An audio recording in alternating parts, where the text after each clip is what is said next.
नमो भगवते वासुदेवाय। ओम नारायणाय। अगली कथा अक्रूर का श्याम और बलराम समेत मथुरा में पहुंचाना। सुखदेव जी ने कहा, हे परीक्षित, जब श्री कृष्ण ने यमुना जल में यह सब स्तुति अक्रूर से सुनकर अपना चतुर्भुजी स्वरूप देवतों समेत अंतर्ध्यान कर लिया, तब अक्रूर इस बात का अचंभा मानकर पानी से बाहर आया और श्याम और बलराम को रथ पर बैठे देखकर डरता व कांपता हुआ उनके पास पहुंचा।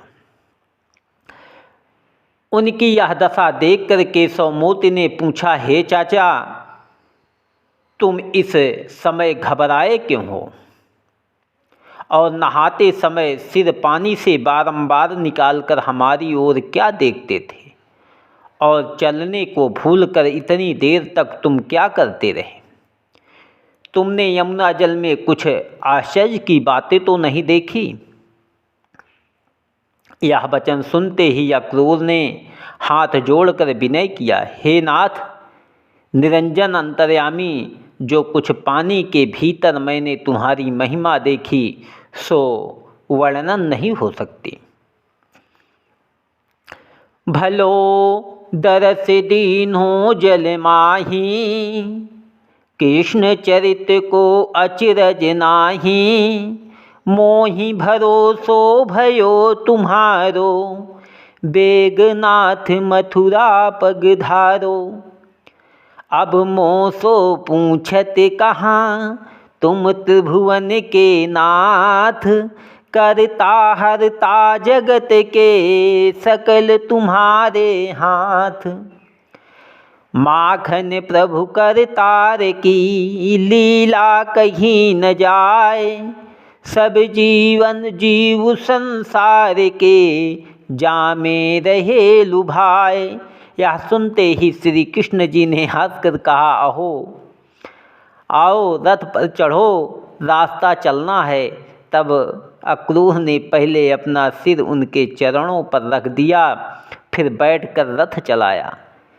नंदादिक ग्वाल जो आगे गए थे, मथुरा के निकट बाग में डेरा करके श्याम और बलराम की आशा देखने लगे।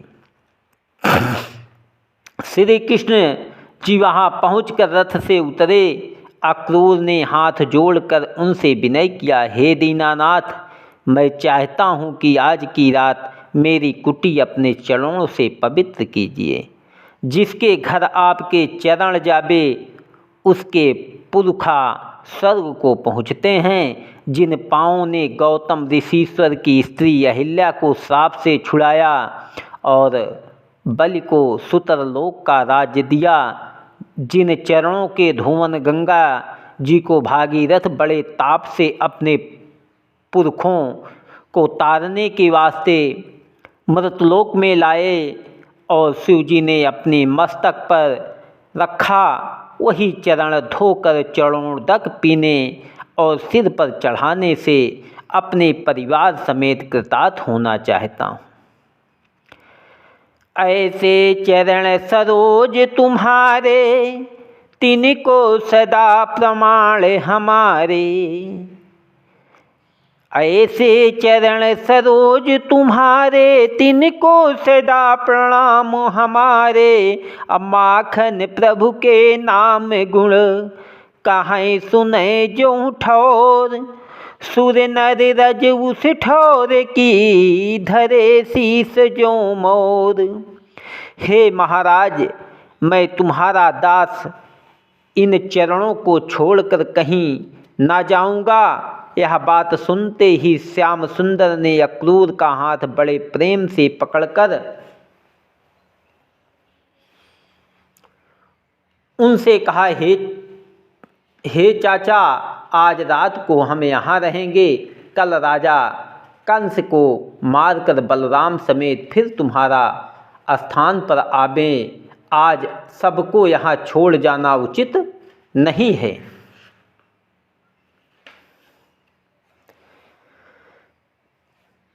जब अक्रूर ने यह सुना, तब उनसे विदा होकर राजा कंस की सभा में चला गया। कंस ने बड़े आदर से अपने पास सिंहासन पर बैठाकर पूछा, जहाँ गए थे वहाँ का हाल कहो। सुनि अक्रूर कहा समुझाई, ब्रज की महिमा कही न जाई। कहा नंद की करो बड़ाई, बात तुम्हारी शीश चढ़ाई। राम कृष्ण दो है आए, भेंट सब ब्रजवासी लाए। आज वह बहुत ग्वाल बाल संग रहने से नगर के बाहर टिके हैं, कल राजसभा में आवेंगे। यह सुनकर राजा कंस का बहुत प्रसन्न हुआ। बोला, हे अक्रूर जी, आज तुमने बड़ा काम किया जो राम व कृष्ण को ले आए। अब अपने घर जाकर आराम करो। अक्रूर यह आज्ञा पाते ही अपने स्थान पर आए और कंस श्याम व बलराम के मारने का उपाय सोचने लगा। इतनी कथा सुनाकर सुखदेव जी बोले, हे परीक्षित, इधर श्याम व बलराम ने नंद से पूछा, हे बाबा, तुम्हारी आज्ञा हो तो हम मथुरापुरी देख आवें। नंदराय ने कुछ पकवान व मिठाई दोनों भाइयों को खिलाकर कहा, बहुत अच्छा, तुम जाकर देख आओ, पर विलंब मत करना। यह वचन सुनते ही उसी रोज 4 घड़ी दिन बाकी रहे। श्याम व बलराम ग्वाल बालों को साथ लेकर चले। मथुरा नगर में किला व स्थान बिल्लौर के बने हुए बहुत उत्तम दिखलाई दिए। सुनहले रत्न जड़ित द्वारों पर मोतियां की झालरें बंधी थी। किले के चारों ओर ऐसी गहरी खाई खुदी थी जिसमें 12 महीने पानी भरा रहता था। किले की दीवार पर ताख व झरोखों में कबूतर, तोते और कोकिला आदि अनेक रंग के पक्षी मीठी मीठी बोलियां बोलते थे। नगर की गली और सड़कें बहुत साफ थी। गुलाब जल और चंदन का छिड़काव हो रहा था। महलों की दीवार ऐसी चमकती थी जिसमें मुख दिखलाई देता था। सब स्थानों में छोटे छोटे और नगर के चारों ओर बड़े बड़े बहुत बाग थे। उनमें उत्तम उत्तम फूल व फल लगे थे। बैठने के लिए अच्छे अच्छे स्थान बने थे। वृक्षों पर अनेक रंग के पक्षी बोलते थे। अच्छे अच्छे तड़ाग, बावली और कुंडों में मोती के समान पानी भरा था। कमल फूलते थे और उन फूलों पर भंवरे गूंजते थे। तालाब के किनारे अनेक रंग के पशु पक्षी कलोल करते थे। फूलों की क्यारियां कोसों तक फूली थी। मंद सुगंध हवा बहती थी। शोभा मथुरा नगर की कासो बरणी जाए, जहाँ श्याम त्रिभुवन पति जन्म लियो हैं आए। जब श्याम सुंदर वह बलराम ऐसी शोभा देखते हुए मथुरापुरी में पहुँचे, तब उनका दर्शन पाकर मथुरावासी अपने अपने लोचनों का फल प्राप्त करने लगे। जो जो छवि देखे मग माही, सो करुणा करिके पछताही। असुर कंस हैं बड़ो कसाई, अब इनको हो इन्हें दुखदाई। बड़ी धम मथुरा नगर, आवत नंद कुमार। सुनिधाए पुर लोग सब, गृह के काज विसार। जब मथुरा की स्त्रियों ने श्याम व बलराम के आने का हाल सुना, तब उनमें बहुत सी वृंदावन बिहारी को देखने के लिए घर से बाहर निकल आई। अनेक स्त्रियां अपने कोठे, खिड़की और झरोकों पर आ बैठी। माखन प्रभु आवत सुने, मन में भयो हुलास। मार्ग में ठाड़ी भई, हरि दर्शन की आस। सड़कों और गलियारों में खड़ी हुई स्त्रियां एक दूसरे से कहती थी कि यही श्याम व बलराम हैं जिनको अक्रूर लेने गए थे। इन मोहिनी मूर्ति को अच्छी तरह देखकर अपनी अपनी आंखें ठंडी करो। यही विधि जहाँ तहाँ खड़ी नारी, प्रभु बतावे हाथ पसारी। नील वसन गोरे बलरामा, पीतांबर ओढ़े घन श्यामा। सुनत हति पुरुषारथ जिनको, देखो रूप नयन भर तिनको।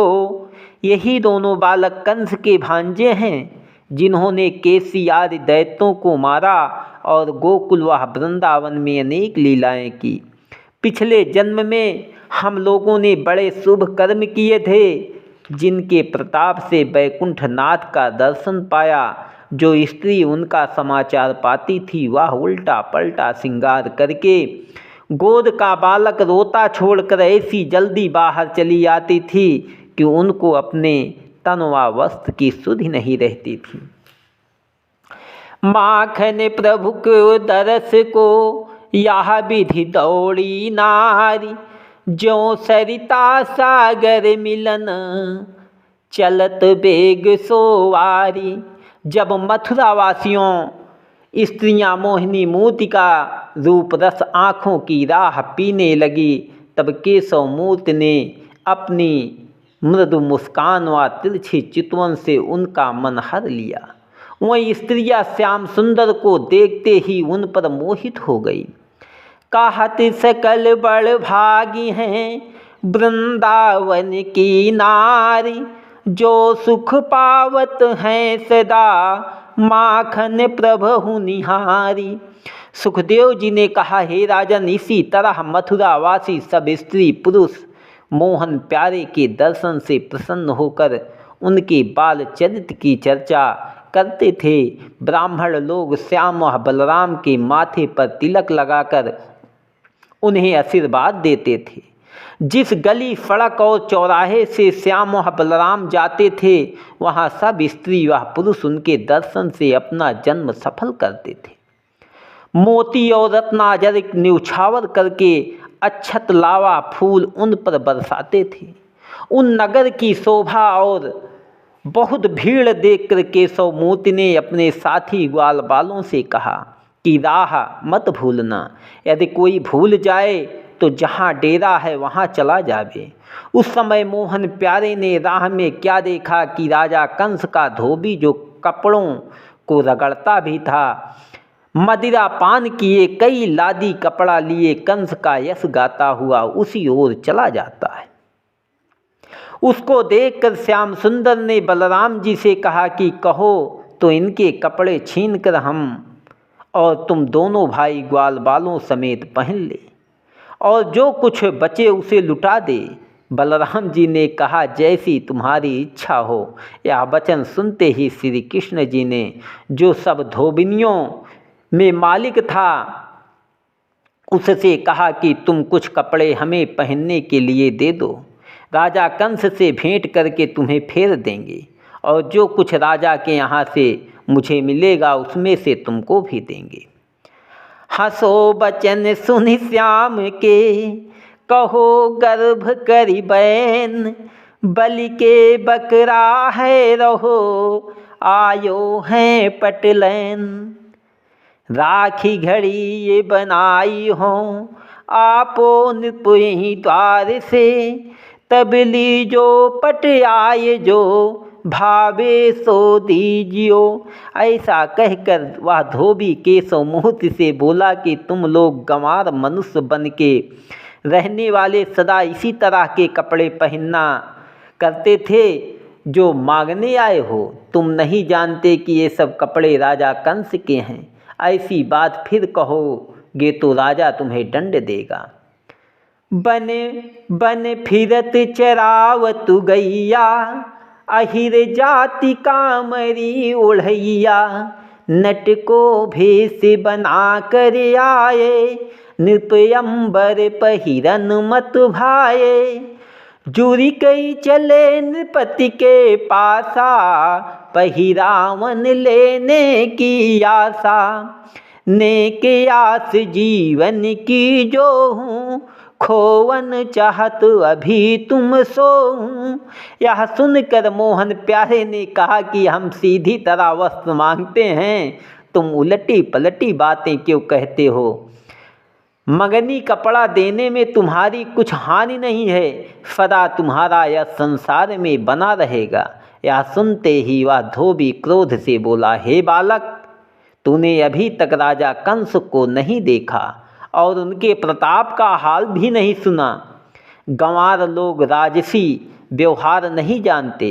तेरा मुख या कपड़े पहनने योग्य है। ऐसी तिड़ा छोड़कर मेरे सामने से चला जा, नहीं तो अभी तुमको मार डालता हूँ। जब श्याम सुंदर ने धोबी का यह दुर्वचन सुना तो क्रोधित होकर उनके गले में ऐसा हाथ मारा कि उनका सिर भुट्टे सा कटकर गिर पड़ा। मालिक की यह दशा देखकर उनके साथी लादी व पिटारी आदि छोड़कर भाग गए और राजा कंस के पास जाकर वह सब वृतांत कह दिया। मोहन प्यारे ने अपने बलराम जी के और ग्वाल बालों के पहनने के वास्ते कपड़े निकालकर बाकी सब लुटा दिए। ग्वाल बाल वस्त्र पहनना नहीं जानते थे, इसलिए दामन में हाथ और अंगरछे में पांव डालने लगे। केशव मूर्ति ने भी उल्टा पलटा कपड़ा पहन लिया। इतनी कथा सुनाकर सुखदेव जी बोले, हे परीक्षित, कदाचित तुझे इस बात का संदेह हो कि सब वस्तुओं का ज्ञान तो श्री कृष्ण जी की कृपा से उत्पन्न हुआ है। वह कपड़ा पहनना क्यों नहीं जानते थे, सो उनके भेद व लीला का हाल कोई जान नहीं सकता। वह पर ब्रह्मा परमेश्वर संसारी सुख की कुछ इच्छा नहीं रखते थे। उनके भक्त व सेवक प्रीति से जो कुछ उन्हें भोग लगाकर भूषण व वस्त्र पहना देते हैं, उसे वह दया करके अंगीकार करते हैं। इसलिए वह अपने को वस्त्र पहनने से अज्ञान बनाकर चाहते थे कि कोई मेरा भक्त आकर मुझे पहना दे। सो उनकी इच्छा अनुसार उसी जगह बायक नाम का दर्जी हरिभक्त आ पहुँचा और श्याम सुंदर से हाथ जोड़कर बोला, महाराज, प्रगट में मुझे राजा कंस का सेवक कहते हैं, पर मैं अपने मन से आठों पहर तुम्हारे चरणों का ध्यान रखता हूँ। मुझे आज्ञा दीजिए तो मैं आप लोगों को वस्त्र पहना दूँ। मुरली मनोहर ने उसे अपना दास जानकर कहा कि बहुत अच्छा। यह वचन सुनते ही उस दर्जी ने बड़ी प्रीति से छोटे बड़े कपड़ों को काट छाँट कर श्याम, बलराम और सब ग्वाल बालों को पहना दिया और हाथ जोड़कर उनके सामने खड़ा हो गया। तब मुरली मनोहर बोले, हे बायक, हम तुमसे बहुत प्रसन्न हुए। तू सदा धनवान रहेगा और मरने के उपरांत मुक्ति पावेगा। तेरे वंश में सब हरि भक्त उत्पन्न होंगे। ऐसा वरदान देकर फिर केशव मूर्ति ने उस दर्जी से कहा कि हे बायक, जैसी सेवा तूने की वैसा फल मैंने तुमको नहीं दिया, इसलिए तुझसे लज्जित हूँ। इसलिए कथा सुनकर परीक्षित ने पूछा, महाराज, थोड़ी सेवा करने के बदले श्याम सुंदर ने उसको ऐसा वरदान दिया और फिर लज्जित रहने का कारण क्या था। सुखदेव जी बोले, हे राजन, वैकुंठनाथ ने समझा कि कपड़े पहनाते समय इसने सब तरफ से अपना मन हटाकर मेरे काम में लगाया और हमारी सेवा की, इसलिए मैंने जो इसको दिया वह उस सेवा की बराबरी नहीं रखता। हे परीक्षित, देखो, एक बेर कपड़ा पहनाने के बदले वह दर्जी इस पदवी को पहुँचा जो लोग नित्य श्री कृष्ण जी को भूषण व वस्त्र पहनाकर उनकी पूजा व सेवा करते हैं। ना मालूम कैसा फल पावेंगे। जब श्याम बलराम वहाँ से आगे चले तब हरिभक्त सुदामा नाम का माली आकर केशव मूर्ति के चरणों पर गिर पड़ा और बड़े प्रेम से श्याम बलराम को ग्वाल बालों समेत अपने घर ले जाकर उत्तम आसन पर बैठाया और उनके चरण धोकर चरणामृत लिया। विधिपूर्वक पूजा करके सुगंधित फूलों की माला पहनाकर इस तरह उनकी स्तुति की, दया सिंधु तुम दीन दयाला, कृपावंत सबके प्रतिपाला, ऐसे चरण सरोज तुम्हारे, मित्र शत्रु जन सबहि उधारे। मों पर कृपा करो हरि सेवा, आयसु देव करऊँ कछु सेवा। जब वृंदावन बिहारी ने माली की यह दशा स्तुति सुनी, तब उनकी सच्ची भक्ति व प्रीति देखकर कहा, हे सुदामा, हम तेरे ऊपर प्रसन्न हैं, जो इच्छा हो सो वरदान मांग। यह वचन सुनकर माली ने विनय किया कि मैं यही चाहता हूँ कि तुम्हारे चरणों की भक्ति सदा मेरे हृदय में बनी रहे और मुझे ज्ञानियों व ऋषिश्वरों का सत्संग रहे। श्याम सुंदर ने उसे मुख मांगा वरदान देकर कहा कि तू सदा धनवान व सुखी रहेगा, तेरे वंश में भी सब धनवान होकर मेरी भक्ति करेंगे। यह कहकर श्री कृष्ण जी वहाँ से उठे। यह विधि दया जनाई के माली कियो सनाथ, आनंद सो आगे चले माखन प्रभु ब्रजराज। अगली कथा श्याम सुंदर का महादेव जी का धनुष तोड़ना। ओम नमो भगवते वासुदेवाय।